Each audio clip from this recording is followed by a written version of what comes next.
Hello girls.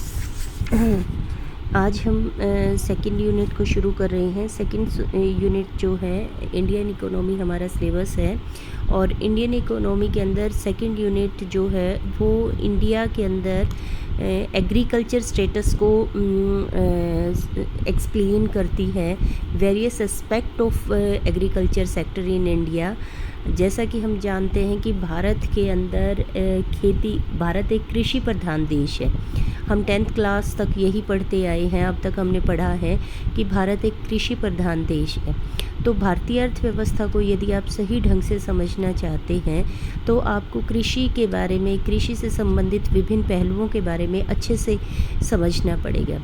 तो हमारी जो सेकंड यूनिट है वो पूरी की पूरी एग्रीकल्चर सेक्टर से रिलेटेड है। भारतीय अर्थव्यवस्था के अंदर कृषि का स्थान क्या है, कृषि की समस्याएं क्या हैं, कृषि से संबंधित भारत सरकार ने भारत के अंदर क्या नीतियां बनाई गई हैं और उनकी वजह से भारत के अंदर जो कृषि है उसका स्वरूप वर्तमान समय में किस प्रकार का है। तो सबसे पहला जो हमारा टॉपिक है वो है role of agriculture sector in Indian economy, भारतीय अर्थव्यवस्था में कृषि का स्थान।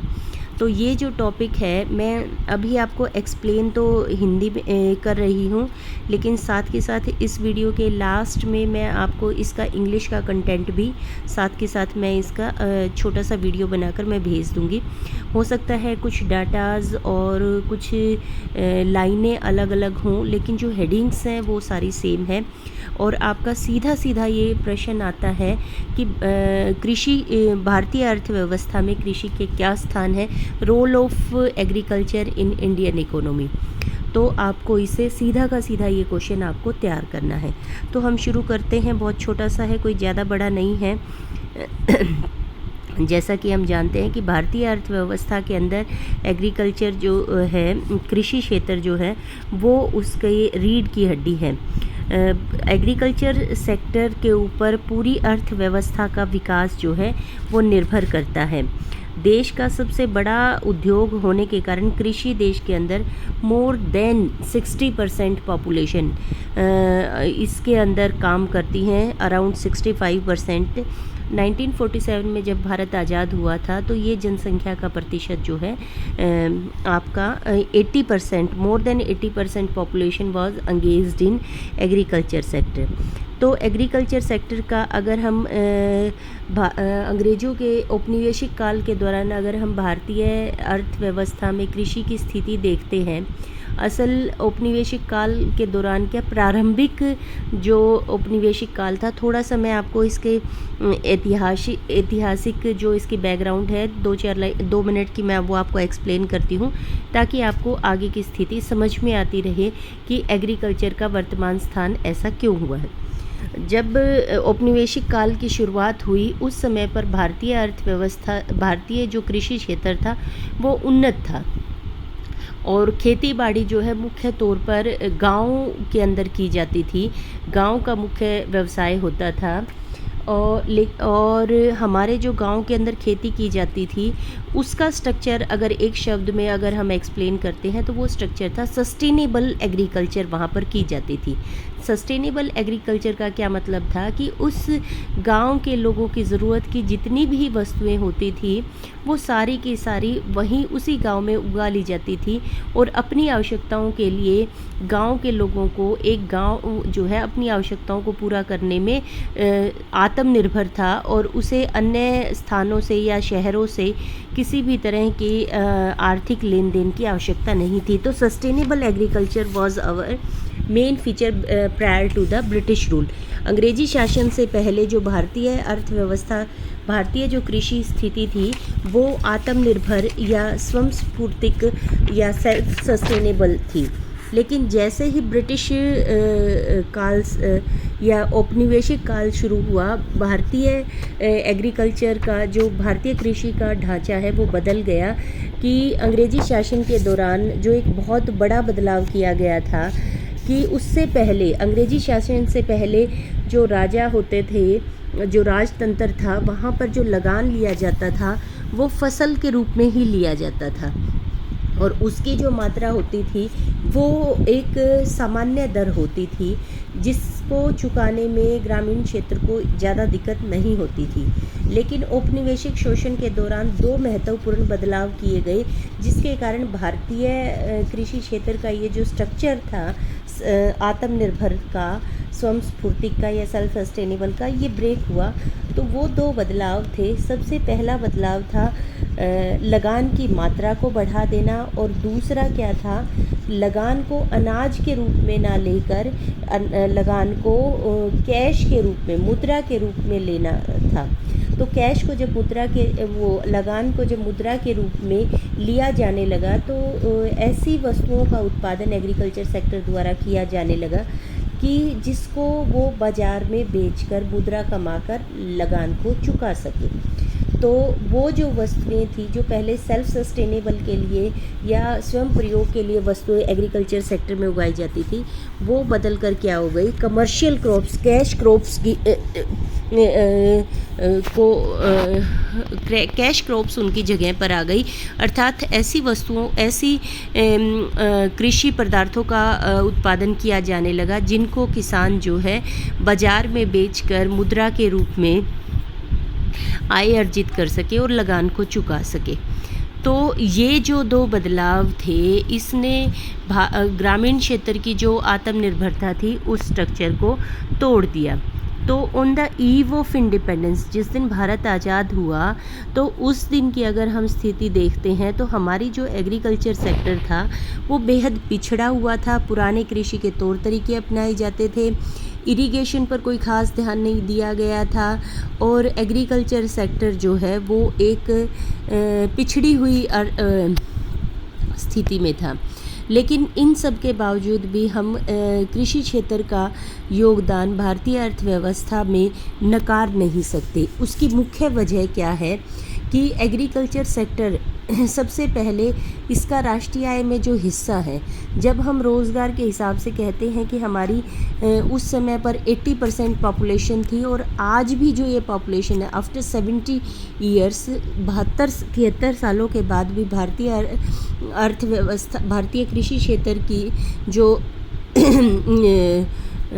जनसंख्या के हिसाब से भागीदारी है रोज़गार देने की या जीविका उपार्जन के लिए, मोर देन 50% पॉपुलेशन, आज भी 60 to 65% पॉपुलेशन जो है अपनी जीविका उपार्जन के लिए और अपनी लाइवलीहुड के लिए कृषि क्षेत्र पर निर्भर करती है। और लेकिन जब हम इसका राष्ट्रीय आय में हिस्सा काउंट करते हैं कि जब इतने बड़े हमारे संसाधन जो हैं वो इस क्षेत्र में लगे हुए हैं, तो जीडीपी में जो इसका हिस्सा है 1950-51 से लेकर 70-71 के जो आंकड़े हैं, ये देखिए, ये आपके इस टेबल में दिए गए हैं। इस टेबल में पूरा आपको बताया गया है कि 1950-51 में एग्रीकल्चर सेक्टर का जीडीपी में कंट्रीब्यूशन 56.5 था, मतलब कि आधे से ज़्यादा इनकम हमारी एग्रीकल्चर सेक्टर से आती थी, और 13-14 में ये परसेंटेज कितनी हो गई है, 13.9 है। हालांकि काफ़ी 1/4 के करीब ये जो है रिड्यूस हो गई है, लेकिन अभी भी जब हम विकसित देशों की तुलना में देखते हैं तो हमारा जो राष्ट्रीय आय के अंदर कृषि क्षेत्र का जो योगदान है वो अभी भी बहुत ज़्यादा है। विकसित देशों के अंदर ये प्रतिशत जो है वो प्रतिशत 2 से 3% ही है। विकसित देशों के अंदर ये 2 से 3% है। देखिए भारत की राष्ट्रीय आय में स्थिति, देखिए भारत की राष्ट्रीय आय में कृषि का भाग 7-8 के अंदर 17.8% था, परंतु संयुक्त राज्य अमेरिका के अंदर ये 2 से 3% है। पॉपुलेशन उसमें लगी हुई है, और उसका जो कंट्रीब्यूशन है वो कंट्रीब्यूशन 4 से 5% के बीच है। फ्रांस में 7% पॉपुलेशन है, ऑस्ट्रेलिया में 6% है। और केवल पिछड़े हुए अल्प विकसित देशों के अंदर कार्यकारी जनसंख्या का अनुपात काफ़ी ऊंचा है। लेकिन इस सब के बावजूद जो उन देशों के अंदर पॉपुलेशन इतनी कम लगी हुई है, उस हिसाब से उनका जीडीपी के अंदर कंट्रीब्यूशन भी जो है वो 2 से 4% है। बिलो 10% जो है वहाँ पर जीडीपी जो है वो एग्रीकल्चर सेक्टर से आता है। अगर हम सिर्फ जीडीपी की बात करते हैं, विकसित देशों के अंदर ये जो प्रतिशत है वो अल्प विकसित देशों की तुलना में कम है। लेकिन जब हम उसको जनसंख्या के साथ कंपेयर करते हैं कि वहाँ पर जीडीपी के अंदर जो कंट्रीब्यूशन है एग्रीकल्चर सेक्टर का वो कम है, लेकिन वहाँ पर जनसंख्या भी एग्रीकल्चर सेक्टर में कम है, जबकि भारत के अंदर ये ज़्यादा है। उसके बाद कृषि क्षेत्र और देश का रोजगार ढांचा, ये जैसा कि मैंने आपको बताया है, पूरा वर्किंग पॉपुलेशन जब हम बात करते हैं, ये आप इस टेबल में देख सकते हैं, आप इसको रीड करें। 1950-51 के अंदर मेन वर्कर्स का लगभग 70% जो पीपल थे वो एग्रीकल्चर और अलाइड एक्टिविटी में। जब हम एग्रीकल्चर सेक्टर की बात करते हैं तो सिर्फ खेती बाड़ी नहीं करते, प्राइमरी सेक्टर ये आता है। और प्राइमरी सेक्टर के अंदर सभी कार्य जो खेती बाड़ी और इससे नेचर से डायरेक्टली जुड़े हुए हैं, उसके अंदर आपका poultry farm, piggery farm, sericulture, fishing, ये सारे के सारे अलाइड एक्टिविटीज़ के अंदर हो जाते हैं। माइनिंग है, प्लांटेशन है, ये सारे के सारे इसके अंदर आ जाते हैं। तो उस समय पर लगभग 70% पॉपुलेशन लगी हुई थी और 2011 के अंदर यह 54.6% हो गया। और एग्रीगेट रूप से भी अगर देखा जाता है तो टोटल पॉपुलेशन में परसेंटेज के साथ साथ, क्योंकि जनसंख्या भी बड़ी है, absolute number of people engaged in the agriculture sector also increased, कि भारत के अंदर जो निरपेक्ष रूप से लोगों की संख्या है करोड़ के हिसाब से जब हम काउंट करते हैं, तो भी हमारी जो परसेंटेज है पॉपुलेशन की वो एग्रीकल्चर सेक्टर पर ज़्यादा डिपेंड करती है। और इसका नतीजा क्या होता है, देखिए इतनी पॉपुलेशन एग्रीकल्चर सेक्टर पर क्यों डिपेंड करती है। प्राइमरली लगे हुए थे लोग एग्रीकल्चर सेक्टर के अंदर, जॉइंट फैमिली सिस्टम होता था। जैसे जैसे फ्रेगमेंटेशन ऑफ लैंड हुआ है, फ्रेगमेंटेशन क्या हुआ है कि जब बाप से बेटे को ज़मीन गई है, उसके हिस्से हो गए हैं, फिर उसके बच्चों के पास वो ज़मीन गई है, उसके और हिस्से हो गए हैं, तो लैंड छोटे छोटे टुकड़ों में बट गया है। तो जब वहाँ पे गुजारा कम लगने लगा तो लोग जो है शहरों की तरफ गए। तो शहरी क्षेत्र के अंदर जो इंडस्ट्रियल डेवलपमेंट थी वो उनको ऑब्जर्व करने में, इम्बाइब करने में, उनको रोज़गार देने में असफल रही। और उसका नतीजा क्या हुआ कि वो लोग वापस जो हैं, एक तो सामाजिक रीति रिवाजों के कारण, दूसरा इस असफलता के कारण, क्योंकि हमारा जो सेकेंडरी और टर्शरी सेक्टर है that is not able to give them sufficient remuneration और जॉब अपॉर्चुनिटीज़, तो ये आपका वापस ग्रामीण क्षेत्र में चले गए और वहाँ पर वो काम में लगे रहे, क्योंकि उनको ये था कि खाने को अनाज तो मिल ही रहा है। और इसका नतीजा क्या हुआ कि वहाँ पर छिपी हुई बेरोज़गारी और अंडर अनएम्प्लॉयमेंट की समस्याएं जो है वो उभर गई। ये देखिए, यह बात बड़ी निराशाजनक है कि 1951 से 2011 तक कृषि श्रमिकों के अनुपात में वृद्धि हुई है और यह 20% से बढ़कर 30% हो गया है। और इसके विरुद्ध कृषकों की मात्रा 50% से कम होकर 24.6% हो गए है। मतलब कि लैंडलेस जो लेबर है, खेतों में काम करने वाले जो मज़दूर हैं, उनकी संख्या तो बढ़ी है और जो लैंड ओनर हैं उनकी संख्या घटी है। इसके पीछे मेन कारण यही है, फ्रेगमेंटेशन ऑफ लैंड और जो इनडेबिटेडनेस है ग्रामीण क्षेत्र में। इनडेबिटनेस आप समझते हैं, जो किराया कर्ज लिया जाता है महाजनों से, और अगर समय पर कर्ज नहीं चुका पाते तो वो ज़मीन आपकी कब्जा लेता है। तो ये इनडेबिटनेस जो है, ऋणग्रस्तता जिसे हिंदी में कहा जाता है, ऋणग्रस्तता।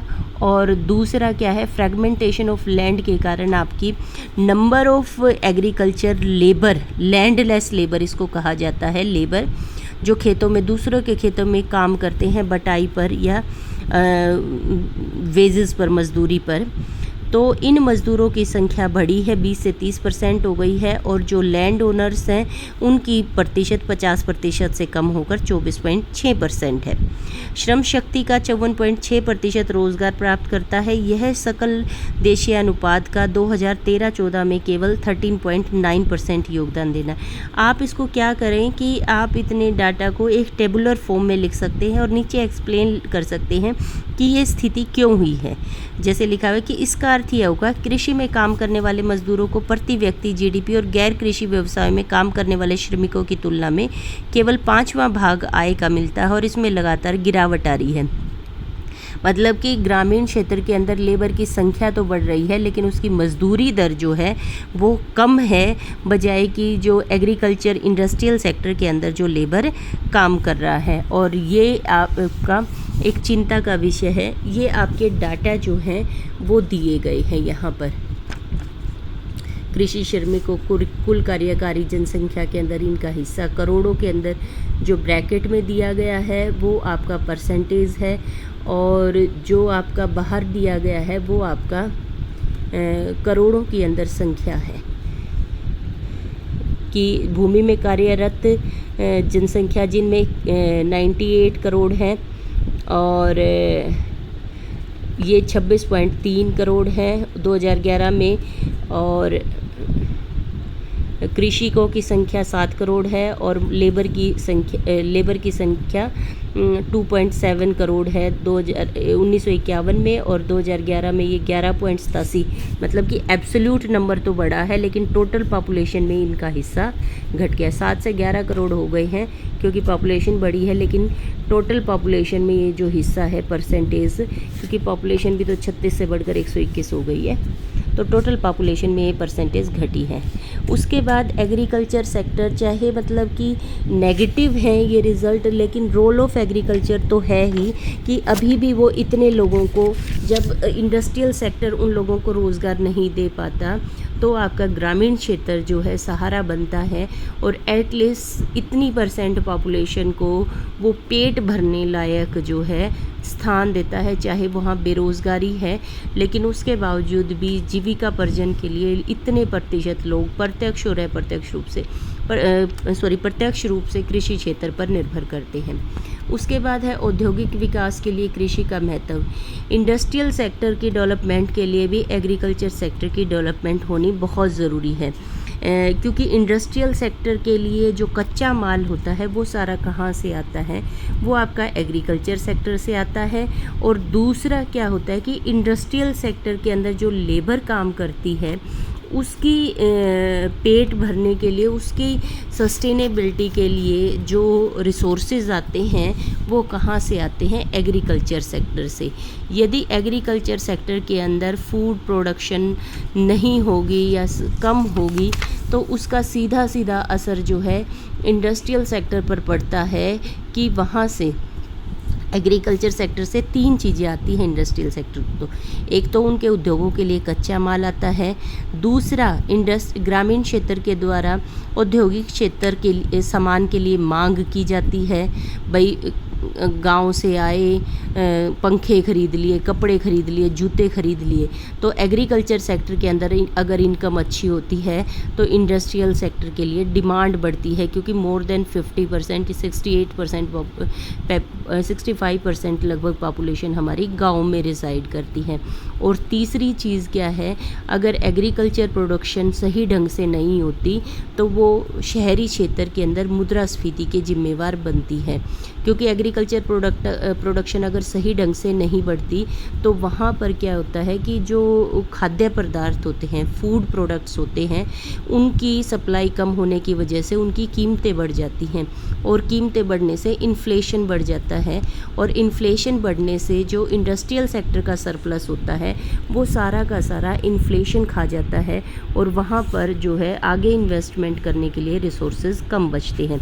तो कहने की बात है कि इंडस्ट्रियल सेक्टर की डेवलपमेंट के लिए एग्रीकल्चर सेक्टर का विकास होना बहुत ज़रूरी है। कच्चा माल क्या क्या मिलता है, जैसे कपड़ा उद्योग के लिए कॉटन वहाँ से मिलती है, सूती और पटसन उद्योग, उसके बाद शुगर इंडस्ट्री जो बहुत बड़ी इंडस्ट्री है इंडिया के अंदर, उसके लिए शुगर केन कहाँ से आता है, पूरा यूपी जो है गन्ना उगाता है और वो सारा का सारा शुगर मिल्स में जाता है। उसके बाद आपका चाय है वो भी बगानों से आती है। कॉफ़ी भी पैकिंग उसकी भले ही फैक्ट्रियों में होती है लेकिन उसकी सप्लाई कहाँ से आती है, एग्रीकल्चर सेक्टर से। इसी तरीके से सॉस की बात कर सकते हैं, चिप्स की बात कर सकते हैं, और आजकल तो आपका जो फ्लोर इंडस्ट्री है और सबसे हाई जो इंडस्ट्री इस टाइम पीक पे चल रही है वो फूड इंडस्ट्री है। वो तो सारी की सारी अपने कच्चे माल के लिए किस पर निर्भर करती है, एग्रीकल्चर सेक्टर पर डिपेंड करती है। ऑयलिंग है वो भी सारा उसी पर निर्भर करता है। तो कच्चा माल जो है, उद्योगों को कच्चा माल कहाँ से मिलता है, कृषि से। मैन्युफैक्चरिंग सेक्टर में उत्पन्न आय का 50% इस क्षेत्र से प्राप्त होता है। लेकिन कुछ वर्षों से उद्योगों के लिए कृषि का महत्व कम होता जा रहा है, क्योंकि ऐसे उद्योग विकसित हो गए हैं जो कृषि पर निर्भर नहीं करते, जैसे आयरन एंड स्टील उद्योग है, रसायन उद्योग है, मशीन। लेकिन इसको आप 100% नहीं कह सकते कि इन्होंने एग्रीकल्चर सेक्टर के उपयोग को महत्व को बिल्कुल ख़त्म कर दिया है। ये ठीक है, ये आपकी इंफॉर्मेशन टेक्नोलॉजी है, मशीनरी है, ये सारे के सारे आपके डेवलप हुए हैं और इन्होंने हमारा जो जीडीपी में कंट्रीब्यूशन है और जो आपका अर्थव्यवस्था के विकास में जो योगदान है वो ज़्यादा हो गया है।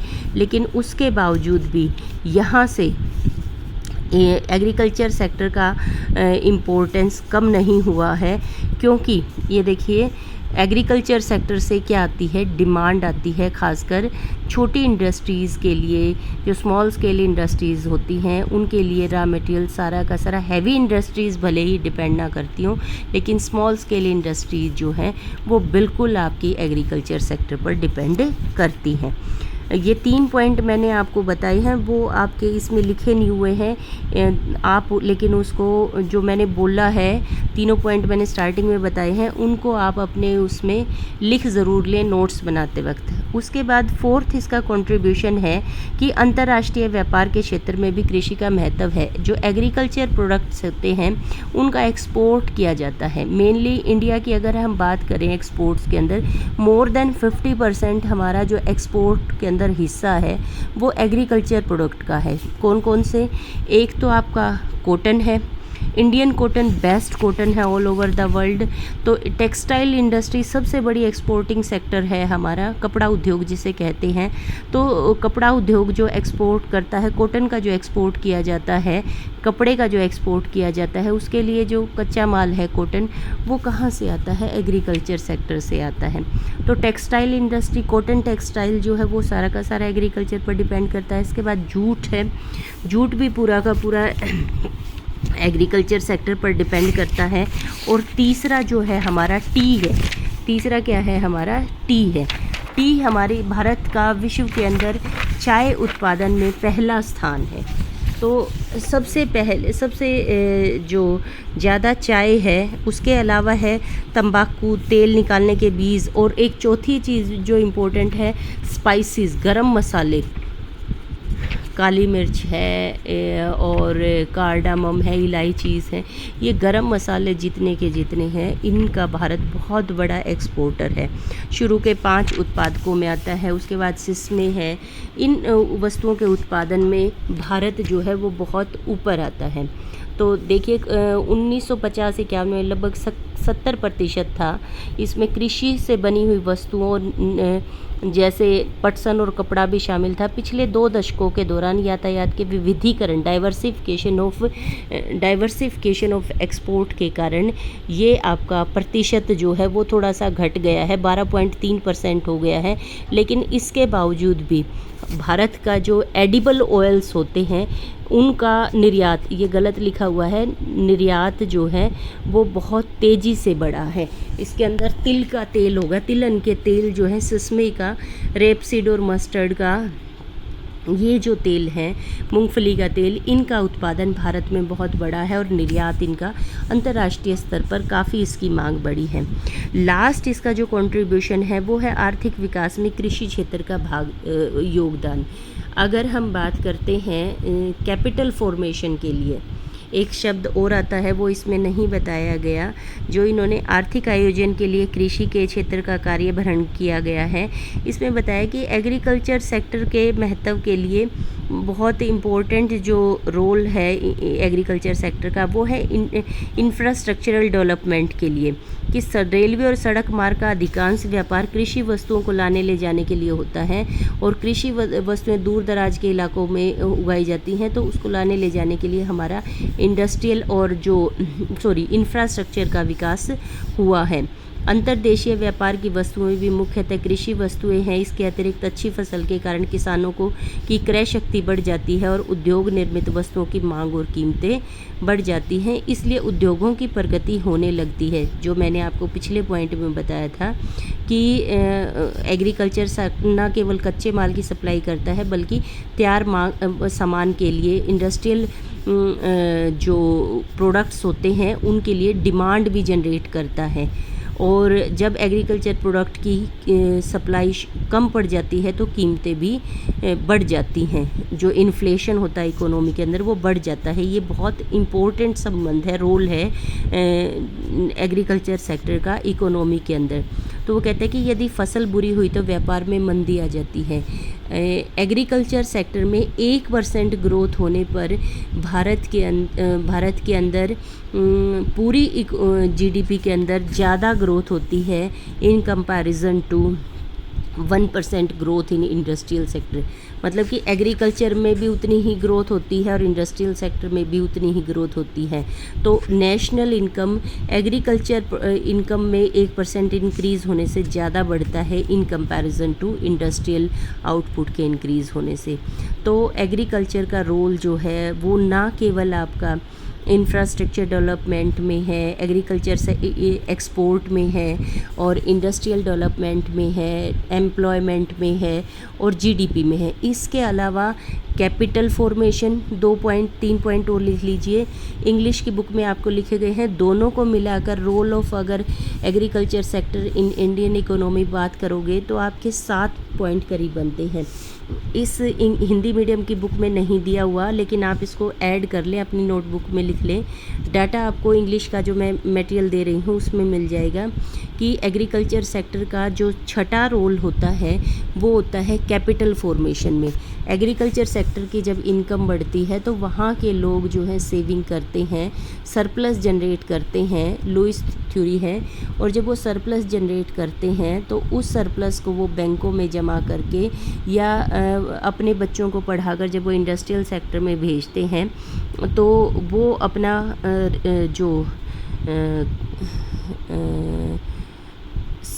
जो जीविका का साधन है, जो अपना स्टोर ऑफ रिसोर्सेज हैं, वो एग्रीकल्चर सेक्टर से प्राप्त करते हैं और वो इंडस्ट्रियल सेक्टर में कंट्रीब्यूट कर सकते हैं, और इस प्रकार से सरप्लस जनरेशन होता है।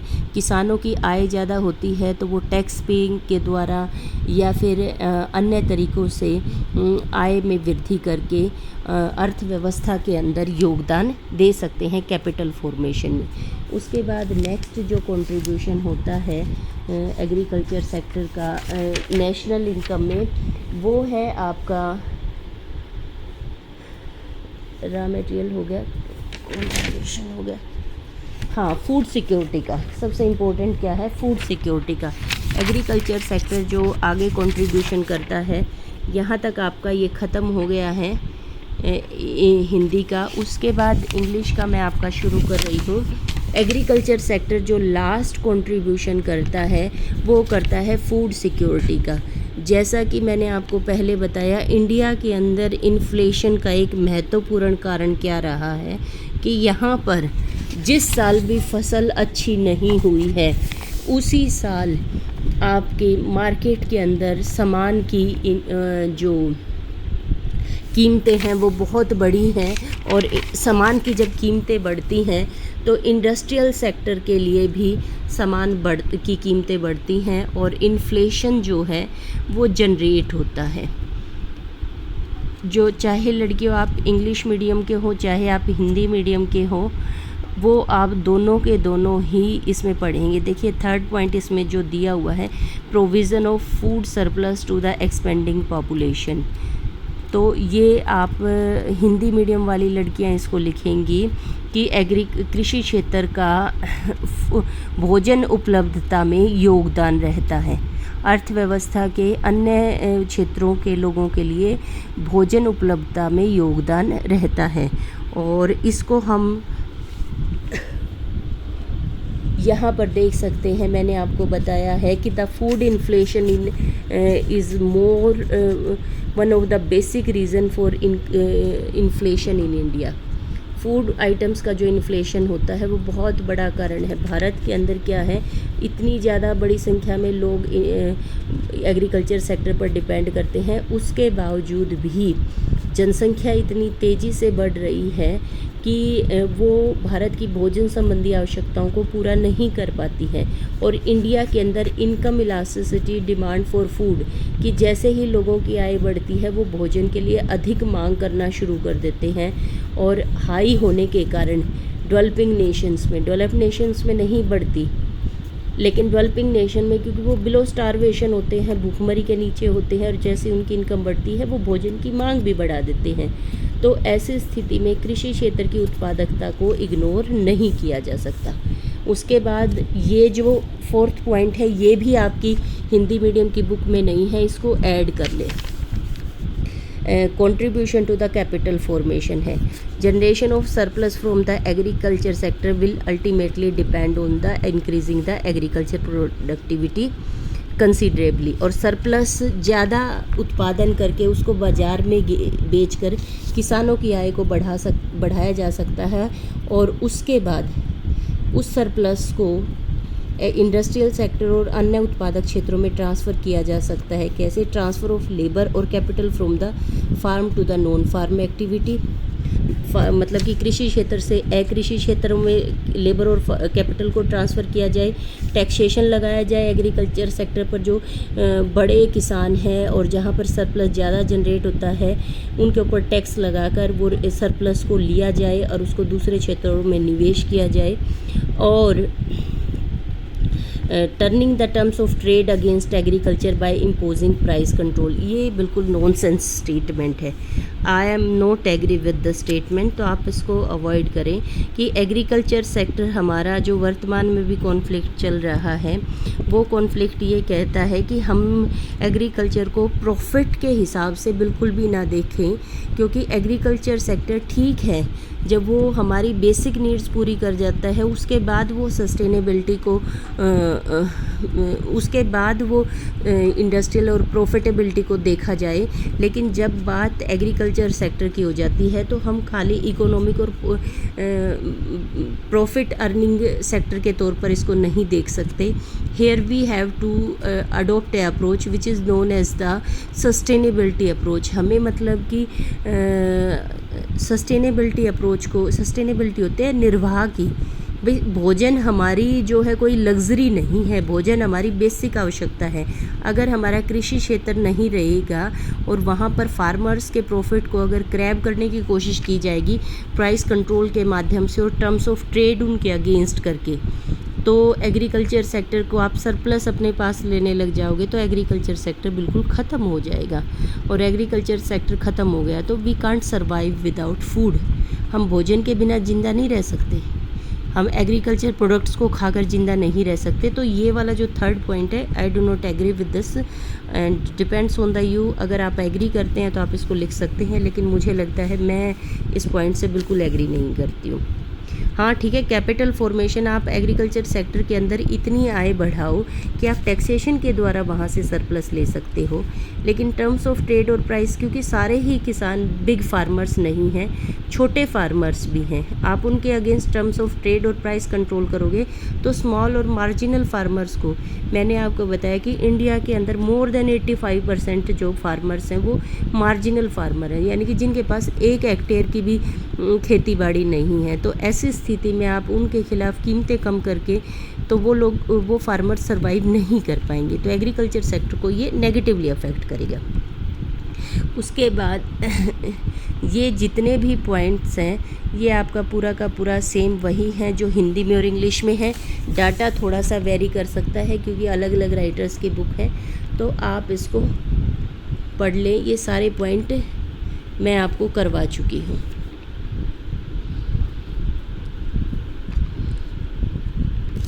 Role in the poverty reduction, ये वही है रोज़गार का जो दिया हुआ है। ये तीसरा पॉइंट आप पॉवर्टी रिडक्शन में या फूड इसको भी आप इसमें ऐड कर सकते हैं। और जो इंग्लिश मीडियम की गर्ल्स हैं वो आप तीसरा पॉइंट जो ऐड करना चाहें वो वहाँ से ऐड कर सकते हैं। वो पॉइंट है आपका कंट्रीब्यूशन इन इंफ्रास्ट्रक्चर और दूसरा है कंट्रीब्यूशन इन इकोनॉमिक प्लानिंग। तो वो 2 पॉइंट आप यहाँ पर ऐड इसमें कर सकते हैं। तो ये आपका कंप्लीट हुआ टॉपिक। सेकंड टॉपिक जो नेक्स्ट टॉपिक है वो अभी मैं नेक्स्ट वीडियो में देती हूँ। और ये सीधा सीधा क्वेश्चन होता है। ये बेटा हाई स्टैंडर्ड की बुक्स है, मैं आपको बता देती हूँ। और ये इंडियन इकोनॉमी जो होता है वो पेपर ऐसा होता है कि इसमें आपको बहुत सारा कंटेंट होता है, आप सारा कंटेंट लिख नहीं सकते और आप थोड़ा पढ़कर समझ भी नहीं सकते। तो आपको क्या करना होता है, पढ़ना आपको ज़्यादा होता है और उस पढ़कर उसको ब्रीफ में अपने शब्दों में लिखना होता है। और इतना आपको, इसके लिए आपको नोट्स बहुत ज़रूरी है। अगर आप नोट्स तैयार नहीं करोगे तो आप इस पेपर को पास नहीं कर पाओगे। ठीक है, तो आप इसको अच्छे से इसके क्वेश्चन, एक एक क्वेश्चन का मैं एक एक वो वीडियो आपको बनाकर भेजूँगी। तो इस यूनिट में हमारी 5 टॉपिक्स हैं। तो एक टॉपिक का मैंने अभी भेजा है, दूसरा टॉपिक भी मैं आपको भेज रही हूँ, तो आप उनको कर लीजिएगा। 2 टॉपिक आज भेजूँगी, फिर एक टॉपिक मैं आपको मंडे को भेजूँगी। Okay, thanks.